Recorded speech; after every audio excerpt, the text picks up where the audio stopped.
નમસ્કાર દર્શક મિત્રો, અમારી વિશેષ રજૂઆત સાથે હું છું પ્રીતિ. માં, આ શબ્દ સાંભળતા જ હૃદયમાં આનંદ છવાઈ જાય છે. જીવનમાં જે પણ સમસ્યા હોય તેનું નિરાકરણ આવી જાય છે. દેવી શક્તિ માં ભગવતી આમ તો વિવિધ સ્વરૂપે પૂજાય છે. સ્વરૂપ કોઈ પણ હોય, માં ભગવતી હંમેશા તેમના ભક્તોની રક્ષા કરતી આવી છે. તો આજે આપણે બહુચરાજી શક્તિપીઠના દર્શન ખાતે પહોંચી ગયા છીએ અને હું આપની સહયાત્રી પ્રીતિ આપને દર્શન કરાવીશ બહુચર માતાના. તો ચાલો પાવનકારી માં બહુચરની ભક્તિમાં લીન થઈ જઈએ. ગુજરાતમાં સ્થાપિત 3 શક્તિપીઠોમાં મહત્વનું સ્થાન ધરાવે છે મહેસાણા જિલ્લાનું માં બાલા બહુચરનું ધામ. વિશાળ પરિસરમાં પ્રવેશતા જ માં બહુચરનું આરસ પહાડથી નિર્મિત મંદિર આપને જોવા મળે છે. તો સાથે અન્ય દેવી દેવતાઓના પણ મંદિર અહીં સ્થાપિત છે, જેથી ભક્તો જ્યારે અહીં આવે છે ત્યારે તેમને ઈશ્વરના દરેક સ્વરૂપના આશીષ પ્રાપ્ત થાય છે. ગુજરાતમાં આમ તો 3 શક્તિપીઠ છે, અંબાજી, પાવાગઢ અને બહુચરાજી, જેમાં આજે આપણે બહુચરાજી શક્તિપીઠના દર્શન થકી મેળવીશું માં ત્રિપુરા સુંદરીના આશીષ. બહુચરાજી શક્તિપીઠમાં પ્રવેશ કરતા જ આપને માતાજીના અધ્યસ્થાન એટલે કે ભવ્ય સ્થાનકના દર્શન થાય છે, જ્યાં માં બાલા બહુચર મૂર્તિ અને યંત્ર સ્વરૂપે બિરાજમાન છે. આ અધ્યસ્થાનની ડાબી બાજુ ગણપતિ દાદા, જ્યારે જમણી બાજુ નારસિંહવીર દાદા જે છે તે સ્થાપિત થયેલા જોવા મળે છે. તો માં બાલા બહુચરના અધ્યસ્થાનની એકદમ સામે કુકડો કે જે માં બાલા બહુચરનું વાહન છે તે સ્થાપિત થયેલો જોવા મળે છે. જે પણ ભક્ત અહીંયા બાલા બહુચરના દર્શન કરવા આવે છે તે કુકડાના ચરણ સ્પર્શ કરીને અને ત્યારબાદ આ થોડા પગથિયા ચડીને જાય છે પરમાત્માના સાનિધ્યમાં. તો ચાલો સૌ પ્રથમ આપણે કરીએ માં બાલા બહુચરના અધ્યસ્થાનના દર્શન. માં બહુચરના મંદિરના પરિસરમાં પહોંચતાની સાથે જ પરમ શાંતિનો અનુભવ થાય છે. બેચરાજી તાલુકાના મધ્યમાં આવેલ બહુચરાજી શક્તિપીઠમાં કુલ 3 મંદિર છે, જેમાં અધ્ય મંદિર એ આરસ પહાડથી નિર્મિત અને ભવ્ય બનાવવામાં આવ્યું છે. અને અહીં આવેલ દરેક ભક્તોની માં પ્રાર્થના સ્વીકારે છે. અને અહીં કને એક એવી પ્રથા છે કે માતાજીને આખું શરીર અર્પણ કરવામાં આવે છે. કોઈને હાથ, પગ, આંખની કોઈ તકલીફ હોય તો માતાજીની બાધા રાખવામાં આવેલ છે અને માતાજી એમની બાધા અને મનોકામના પૂરી કરે છે. આ મંદિરમાં ઉત્તમ કામગીરી કરેલ છે. આ આખું મંદિર સફેદ પથ્થરોથી બનેલ છે અને તેની આગળ વિશાળ મંડપ છે, જેને ચાચરનો ચોક કહેવાય છે. મંદિરની પાસે એક અગ્નિકુંડ પણ આવેલ છે. મંદિરના ઘુમ્મટમાં અને થાંભલાઓમાં રંગીન પૂતળીઓ છે. અહીં મંદિર પરિસરમાં ભજન કીર્તન કરીને માં બાલા બહુચરની ભક્તો કરે છે ઉપાસના. પરમ કલ્યાણી અને ભક્તોની રખેવાળી કરતી માં બાલા બહુચરની અહીંયા અધ્યસ્થાનમાં સ્થાપના 1839માં કરવામાં આવી હતી. અહીંયા બાલા ત્રિપુરા સુંદરીની મૂર્તિ સ્વરૂપે અને બાલા યંત્ર સ્વરૂપે પૂજન કરવામાં આવે છે. આશરે 1.5 મીટર ઊંચા ચાંદીના સિંહાસન પર માં બાલા બહુચર બિરાજમાન છે. તો નીચે ગોખમાં સોનાનું બાલા યંત્ર સ્થાપિત કરવામાં આવ્યું છે, જેની નિત્ય પૂજા કરવામાં આવે છે. એવું કહેવામાં આવે છે કે 7 દિવસ માં બાલા બહુચર અલગ અલગ વાહન પર સવારી કરે છે, જેમાં દર રવિવારે, દર પૂર્ણિમાએ, સાથે આસો સુદ આઠમ, ચૈત્ર સુદ આઠમ અને નવા વર્ષના દિવસે માં કુકડાની સવારી કરે છે. તો અહીંયા પ્રજ્વલિત અખંડ જ્યોત એ માતાની હયાતીનો પુરાવો આપે છે. આ મંદિરનો ઇતિહાસ પણ એટલો જ રોચક છે. તો આવું જાણીએ આ ભવ્ય મંદિરનો ઇતિહાસ અને માતાની મૂર્તિની સ્થાપનાનો ઇતિહાસ. માં બાલા બહુચરની સ્થાપના પાછળ એક અનોખો ઇતિહાસ જોડાયેલો છે. બહુચર માતા એક ચારણ કન્યા હતા.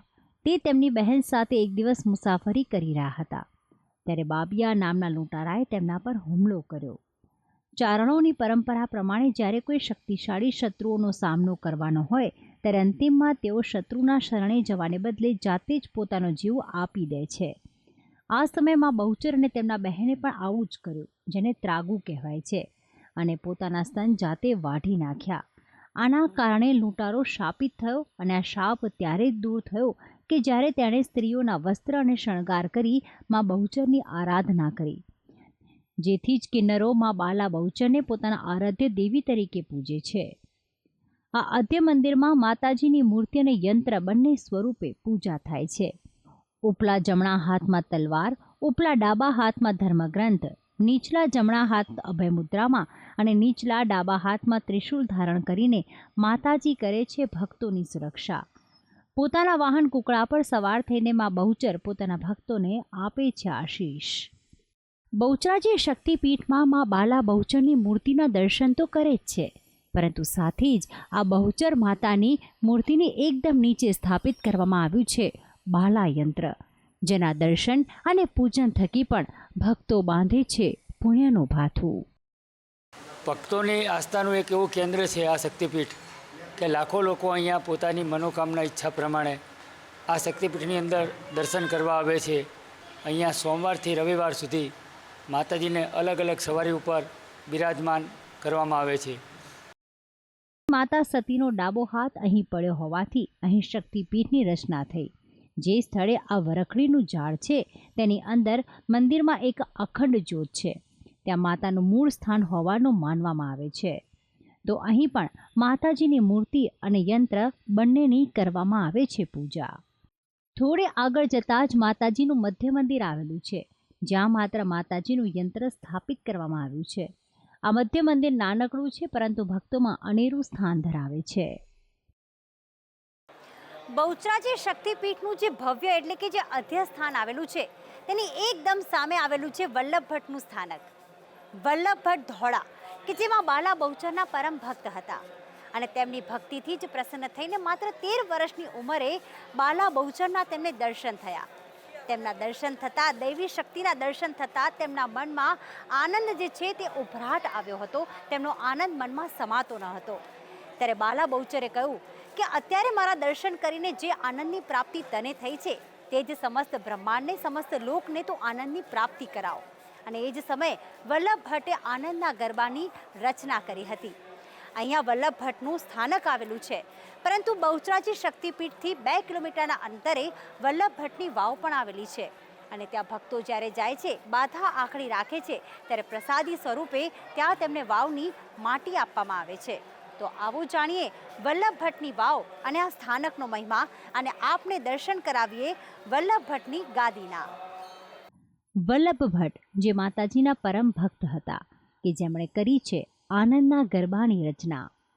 350 વર્ષ પૂર્વે અમદાવાદ નવાપુરાથી સંઘમાં નીકળેલ વલ્લભભટ્ટે એવું નક્કી કર્યું કે બહુચરાજી પહોંચીને જલપાન કરીશ, પરંતુ બહુચરાજીથી 1 કિલોમીટર દૂર આવેલ હાલની વલ્લભભટ્ટની વાવની જગ્યાએ તે આવી પહોંચતા અહીંથી હવે આગળ પહોંચવામાં વલ્લભભટ્ટ અશક્ત થઈ ગયા. આથી વલ્લભભટ્ટે માતાજીને પ્રાર્થના કરી અને વિનંતી કરી કે હવે હું તારા મંદિર સુધી પહોંચી શકવા સમર્થ નથી. તારી કૃપા થાય અને તું મને અહીં દર્શન આપે તો હું જલપાન કરીને તારા દ્વાર સુધી પહોંચી શકું. આમ ભક્તની આજીજી સાંભળીને માતાજીએ દર્શન આપી બાજુમાં પડેલ એક પથ્થર હટાવવાનું કહ્યું હતું. આમ વલ્લભભટ્ટ દ્વારા પથ્થર હટાવાતા પાણીની ધારા ફૂટી હતી અને તેમને અને સાથી સંઘના લોકોએ આ પાણી પીધા બાદ તેઓ બહુચરાજી પહોંચ્યા હતા. બહુચરાજી શક્તિપીઠના પરિસરમાંથી જ્યારે આપ બહાર આવશો ત્યારે આપને દર્શન થશે આ માનસરોવર કુંડના. એવું કહેવાય છે કે વર્ષો પહેલાં ઋષિ મુનિઓ દ્વારા અહીંયા વિજય યજ્ઞ યોજવામાં આવ્યો હતો અને યજ્ઞને પૂરવા માટે ગંગાજળનો ઉપયોગ કરવામાં આવ્યો અને ત્યારથી જ આ પવિત્ર જળ બની ગયું. જે પણ ભક્તો અહીંયા બહુચરાજી શક્તિપીઠમાં દર્શન કરવામાં આવે છે તે માનસરોવર કુંડમાં સ્નાન કરતાં પણ નજરે પડતા હોય છે. તો બાળકોની અહીંયા ચૌલ ક્રિયા પણ કરવામાં આવે છે. એવું માનવામાં આવે છે ભગવાન શ્રી કૃષ્ણની ચૌલ ક્રિયા પણ અહીં જ કરવામાં આવી હતી. આ મંદિરની પાછળ માનસરોવર નામનો એક કુંડ આવેલ છે, જ્યાં ગુજરાતના કેટલાય લોકો અહીંયા આવીને પોતાના પુત્રના સૌપ્રથમ વખતના વાળ ઉતરાવે છે અને આ કુંડમાં સ્નાન કરાવે છે. તેમણે માંગેલી માનતાને તેઓ અહીં પૂર્ણ કરે છે. ઘણા લોકોના બાળકોને કોઈ ખામી હોય, જેમ કે બહેરાશ હોય, તોતરું બોલતા હોય વગેરે હોય, તો પોતાના બાળકો જલ્દી સારા થઈ જાય તે માટે માતાજીની માનતા માને છે અને તે માનતા પૂર્ણ થયા બાદ તે અહીંયા ચાંદીમાં બનાવેલ શરીરનું તે અંગ માતાજીને ચઢાવે છે. તો દર્શક મિત્રો, બહુચરાજી શક્તિપીઠની યાત્રાને અહીંયા જ આપણે પૂર્ણવિરામ આપીએ. માઈ ભક્તો જ્યારે પણ માં બહુચરના શરણમાં આવે છે ત્યારે પોતાના ભવિષ્યને, પોતાના ભાગ્યને ઉજ્જવળ બનાવવા માટે પ્રાર્થના કરતા હોય છે. અને માં બહુચર પણ એટલી જ દયાળુ છે કે ભક્તની માત્ર એક અરજ સાંભળીને તેને તમામ મનોરથ પૂર્ણ કરી દે છે. માં સતીનો, માં ભગવતીનો ભલે એક અંગ આ જગ્યાએ પડ્યો હોય, અહીંયા શક્તિપીઠની રચના થઈ ગઈ છે, પરંતુ માં બહુચરના દરેકે દરેક અંગ પોતાના ભક્તોના કલ્યાણ માટે છે. તો આ રીતે જ માં બહુચર આપનું ભવિષ્ય ઉજ્જવળ બનાવતી રહે અને આપના પર સુખોનો વરસાદ કરતી રહે તેવી જ પ્રાર્થના. નમસ્કાર.